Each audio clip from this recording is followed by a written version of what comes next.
So in this video, you'll learn how to install apps on your Samsung Galaxy A36. So you can install apps from two places, from the Galaxy Store as well as the Google Play Store. Bear in mind that this will need respective accounts for each of the stores.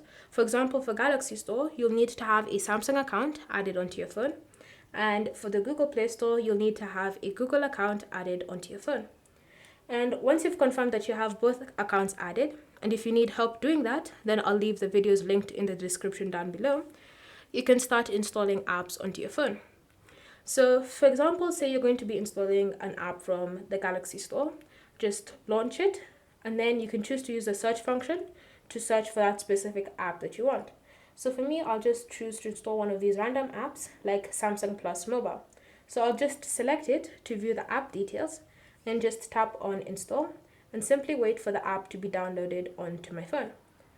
If you've chosen to install an app from the Google Play Store, just launch the store, and then you can choose to use the search function, or you can just grab a random app that you see and tap on it to select it to view the app details, and then tap on install and wait for the app to be downloaded onto your phone. You can keep track of the installation process from the notifications panel. So here you are. See how long it's going to take for the app to be downloaded onto your phone. And then once the app has been installed onto your phone, just go to the home screen and you should see the apps listed there. And you can tap on any app to launch it from there.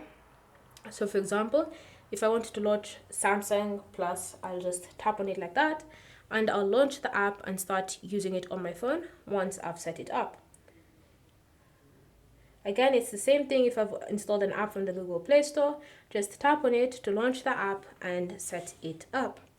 Thank you for watching.